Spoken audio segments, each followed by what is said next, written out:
La desnutrición y la anemia incrementan el riesgo de muerte en pacientes con insuficiencia cardíaca. La denominada paradoja de la obesidad en pacientes con insuficiencia cardíaca, IC, que ya sorprendió hace unos años al constatarse que la obesidad ejerce un papel protector en estos casos, ha vuelto a generar impacto en el ESC Congress 2014.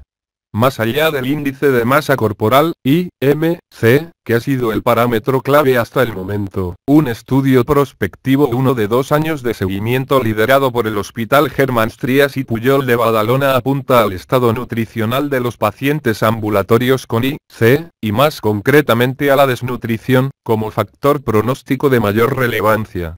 Durante la rueda de prensa dedicada a los estudios nacionales presentados en el ESC Congress 2014, Josué Lupon, uno de los firmantes del trabajo y coordinador de la unidad de insuficiencia cardíaca del Hospital Germán Stries y Pujol, ha explicado que del contexto global de los 214 enfermos participantes en el estudio, con una media de edad de 69 años, se extrae que la desnutrición aumenta más del doble el riesgo de morir o ingresar por insuficiencia cardíaca.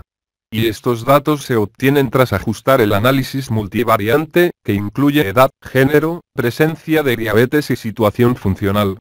Puesto que no existe una única definición de desnutrición desde el punto de vista clínico, se emplearon dos definiciones diferentes.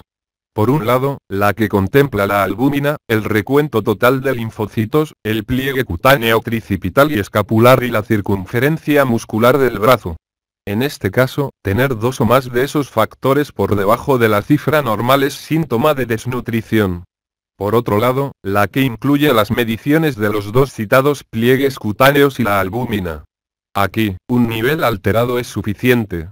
Asimismo, se estratificó a los pacientes según su IMC y su porcentaje de grasa corporal, pero estas variables no resultaron predictivas de supervivencia por sí mismas a los 2 años de seguimiento.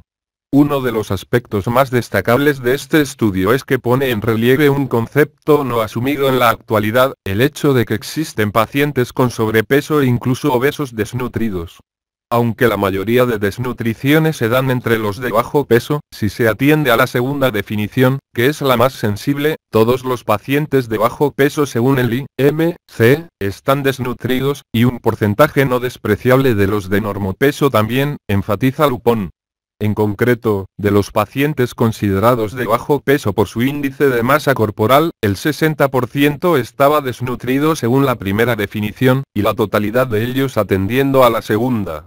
Entre los de peso normal, un 31 y 44% presentaban desnutrición, respectivamente, mientras que en los casos con sobrepeso se ha visto en un 4 y un 11%. Por último, ningún paciente obeso estaba desnutrido según la primera definición, pero sí un 3% de ellos atendiendo a la segunda. El porcentaje de obesos desnutridos es muy bajo, y esto podría ayudar a explicar la paradoja de la obesidad, porque lo que importa finalmente es la desnutrición, en mayor medida que el IMC. Como hay pocos obesos desnutridos, se mueren menos. A raíz de este estudio, resulta más potente como marcador de riesgo la desnutrición que el IMC, asevera Lupon. A raíz de estos resultados, la medición del estado nutricional de los pacientes con IR debería establecerse de forma rutinaria en la práctica clínica, que en la actualidad no se realizan puesto que no hay un parámetro único para calcular la desnutrición, y en algunos casos las definiciones incluyen medidas antropométricas que requieren tiempo y práctica. Todavía se desconoce de forma generalizada la importancia de la desnutrición, aunque esperamos que este estudio impulse la concienciación sobre su impacto en los pacientes con insuficiencia cardíaca, concluye Lupon.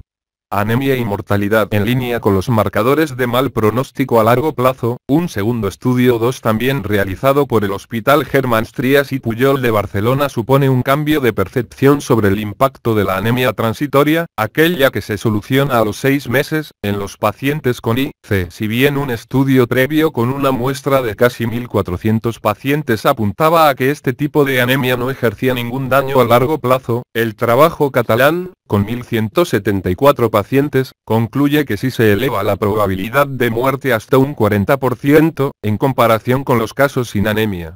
En este trabajo, en el que el 71,7% fueron varones y la mediana de edad de 67 años, los parámetros de anemia fueron establecidos de acuerdo a los criterios de la OMS, hemoglobina inferior a 13 g/dl en hombres y menor a 12 g/dl en mujeres. Yuval Lupon, también autor de este trabajo, subraya la trascendencia de ser conscientes de que este trastorno transitorio, a pesar de ser corregido, influye en la evolución del paciente más allá de los 6 meses. Es importante normalizar este factor de riesgo, ya que en los pacientes que continúan anémicos la probabilidad de muerte es mucho mayor. Así, los casos con anemia persistente ven incrementado su riesgo un 250%, frente al 40% de los que la superan a los 6 meses, siempre comparado con los no anémicos. Entre estos dos tipos de anemia, existe otro que es la que aparece de nuevo, es decir, de nueva aparición en el seguimiento, que conlleva un incremento del riesgo del 75% de mortalidad.